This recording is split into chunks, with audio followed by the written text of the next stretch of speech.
जनपद बाराबंकी की पुलिस ने एक ब्लाइंड मर्डर मामले का आज खुलासा किया है। ये वही मामला है जिसमें एक पुजारी की निर्मम हत्या कर दी गई थी। हालांकि इस मामले में पुलिस को कई अहम सुराग पहले ही लग गए थे, लेकिन इस मामले का खुलासा करने में फॉरेंसिक रिपोर्ट आने में जो समय लगा, जिस कारण से इस मामले का खुलासा करने में विलंब हुआ है। जनपद बाराबंकी पुलिस ने आज इस मामले का खुलासा करते हुए एक अभियुक्त को गिरफ्तार किया है और उस अभियुक्त के द्वारा यह बात स्वीकार की गई है कि रुपयों के लालच में उसने उन पुजारी की निर्मम हत्या कर दी थी। इस संबंध में जनपद बाराबंकी के अपर पुलिस अधीक्षक मनोज कुमार पांडे के द्वारा प्रेस कॉन्फ्रेंस कर इस घटना के खुलासे की जानकारी दी गई। इस घटना के खुलासे के बारे में एडिशनल एसपी क्या जानकारी दे रहे हैं, आइए डालते हैं इस पर एक नजर। वादी कमलेश कुमार पुत्र सुरेश चंद्र निवासी भुडेहरी थाना राम सनई घाट जनपद बाराबंकी ने थाना टिकैत नगर पे सूचना दी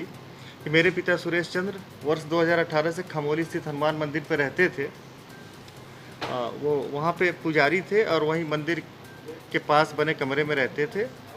और 26/5 को अज्ञात लोगों द्वारा मेरे पिता की हत्या कर दी गई। इस संबंध में थाना टिकैत नगर में हत्या का अभियोग पंजीकृत कराया गया था।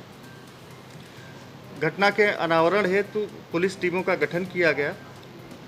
और थाना प्रभारी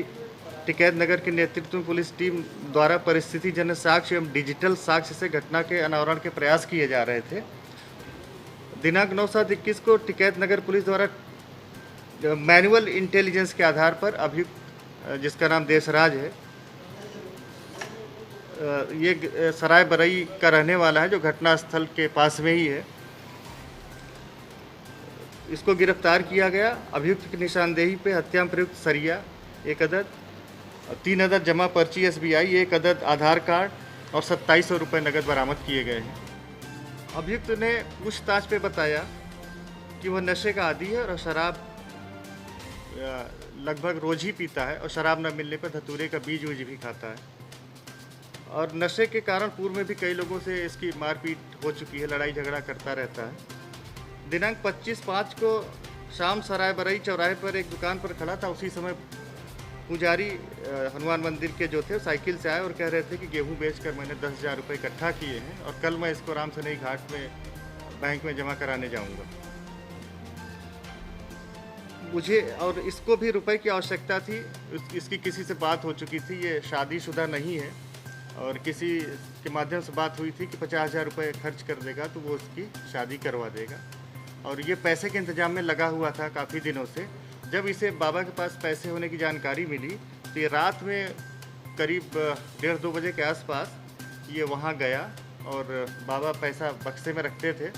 और ये पैसा निकालने की कोशिश कर रहा था तो आवाज़ सुन के बाबा जाग गए और जब इस बाबा जाग गए तो उन्होंने शोर मचाना शुरू किया और इसने पास में रखा हुआ सरिया उठाया जो काफ़ी नुकीला था, धारदार था और उसने कई बार बाबा के सिर पे कर दिए और बाबा फिर बेहोश होकर चारपाई पे पड़ गए और फिर इसने सरिया वहीं आसपास झाड़ियों में छुपा दिया और वहाँ से पैसा लेके चला आया।